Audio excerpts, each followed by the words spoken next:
السلام علیکم۔ ملکی اور غیر ملکی تازہ ترین خبروں کے لیے دیکھتے رہیں کے نیوز چینل انٹرنیشنل۔ یوٹیوب پر ہمارا چینل سبسکرائب کیجیے اور رہیں ہر خبر سے باخبر۔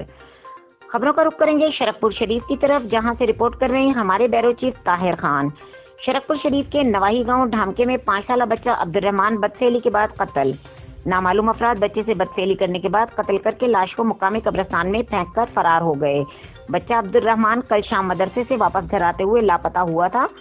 ورثہ کے مطابق بچے کو رات بھر تلاش کرتے رہے، پولیس کو اطلاع دی مگر پولیس نے بروقت کارروائی نہ کی۔ کے نیوز چینل انٹرنیشنل کے مطابق بچے سے بدفعلی کرنے والے ایک سے زیادہ افراد ہو سکتے ہیں، جبکہ قبرستان میں موجود کمرے میں ورثہ رات تلاش کرتے رہے، تاہم الگ صبح کسی نے بچے کی لاش کمرے میں پھینک دی۔